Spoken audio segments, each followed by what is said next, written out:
Franck, comment le marché s'est adapté à cette crise et quelles sont les adaptations pertinentes que tu as pu observer durant l'année 2020 ? D'accord. En termes d'adaptation à la crise, je crois que le maître mot cette année, en tout cas l'année écoulée, a été la flexibilité. Dès lors que le premier confinement est survenu, il y a eu une sorte d'instant de sidération du marché avec pas mal de craintes. Et très vite, les premières adaptations, elles ont dû être, en tout cas c'est ce qui est remonté de nos clients, de faire face à la logistique, aux défis logistiques.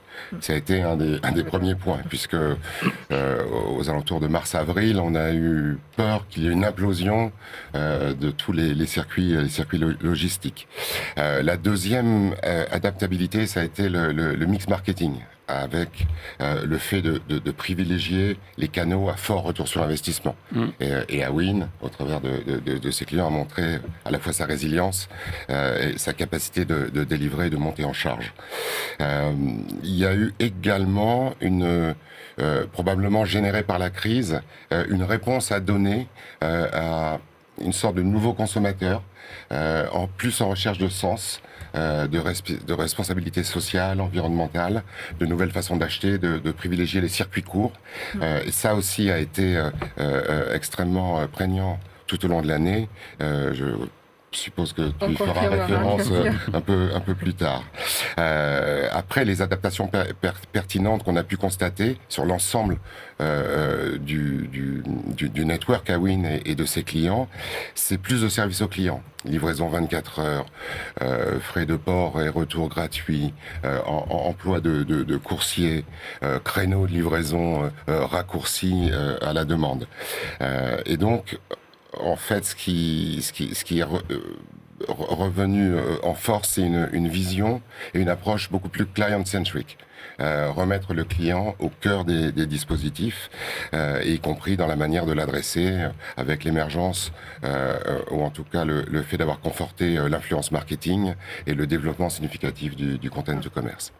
Merci Franck pour l'ensemble de ces éléments. Donc on retiendra sur les phénomènes d'adaptation, le circuit court, les fameux défis logistiques, tout ça à intégrer dans un mix marketing dans lequel on intègre de plus en plus les réseaux sociaux. Et en termes d'adaptation pertinente, je reprends ce que tu as évoqué, plus de services clients et un phénomène de client-centric, sans oublier cette fameuse quête de sens dont on parlait tout à l'heure.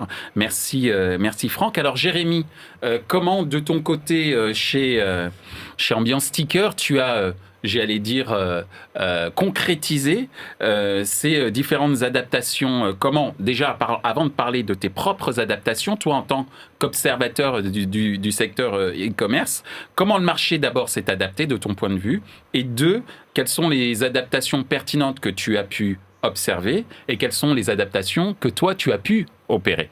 Donc Jérémy, beaucoup de gens attendent ta réponse. Eh bien, je pense qu'on est tous d'accord là-dessus. Avec cette crise, l'adaptation était le maître mot.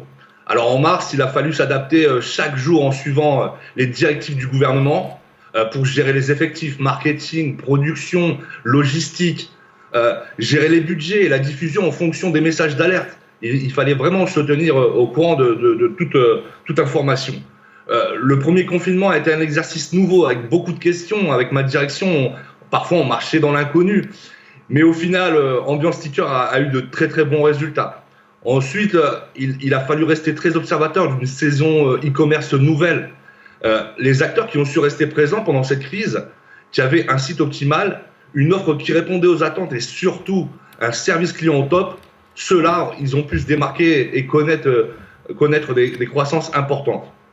Alors, sur les adaptations pertinentes, clairement, est arrivé le télétravail avec, je dirais, un management en méthode agile. C'est-à-dire plus d'autonomie pour les équipes. Et grâce à ça, chacun s'est perfectionné dans son domaine.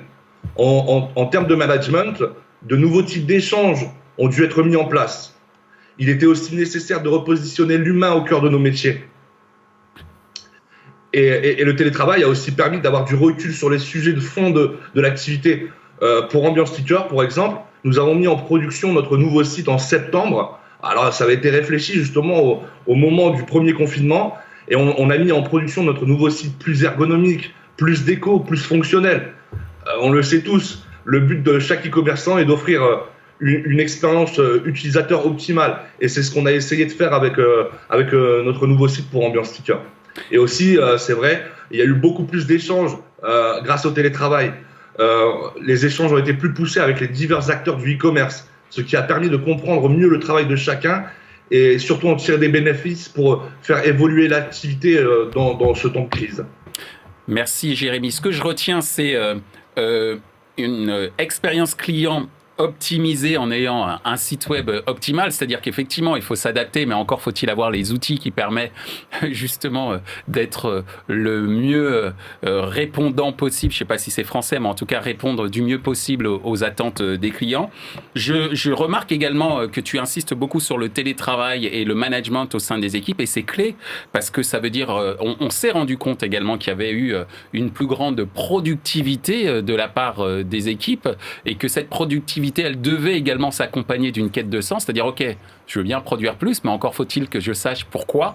Et dans le cas de ton activité, je rappelle que tu fournis des stickers pour pouvoir décorer son intérieur, donc il y avait un besoin de répondre à cette attente d'une clientèle qui qui était recentrée sur son lieu de vie.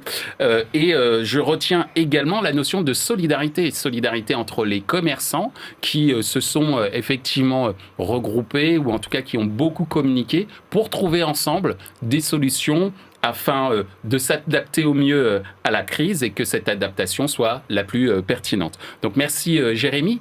Anna, de ton côté chez La Redoute, comment, d'abord avant de parler de La Redoute, toi, quelle est ton observation au niveau du marché sur cette adaptation au niveau de la crise, et quelles sont les adaptations assez pertinentes que tu as pu voir émerger? Tu as évoqué aussi tout à l'heure l'expérience de La Redoute, qui a été une entreprise en difficulté, qui avait déjà eu, entre guillemets, un petit peu l'habitude de se remettre en question et qui s'est à nouveau remis en question dans le cadre de cette crise.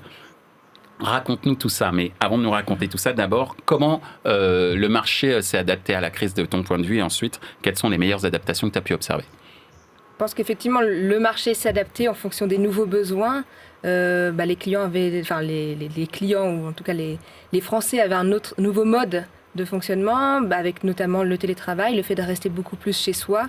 Donc on passait peut-être moins de temps à aller en magasin pour acheter des nouveaux vêtements. Par contre, on était beaucoup chez soi, donc on avait envie peut-être de redécorer son intérieur. Jérémy doit bien le connaître. On le connaît aussi parce qu'on vend beaucoup de meubles et de produits de décoration.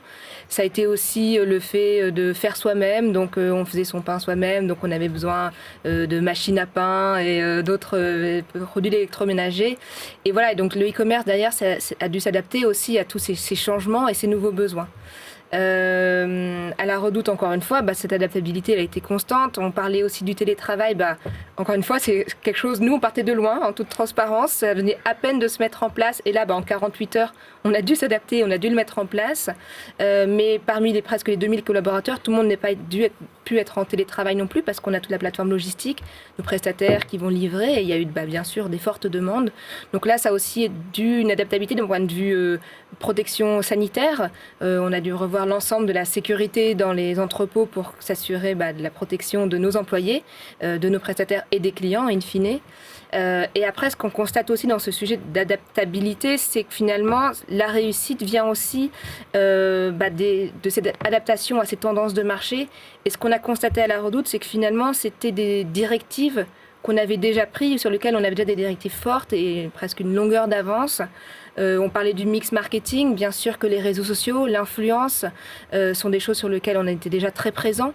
On a même pu se permettre à la fin du premier confinement de prendre la parole en télé à travers un film de marque pour travailler cette part de cœur et montrer le lien entre les familles et La Redoute de façon assez historique. C'est un film qu'on avait réalisé avec Géraldine Nakache qui est passé notamment à la télé et qu'on a pu se permettre de faire plusieurs vagues.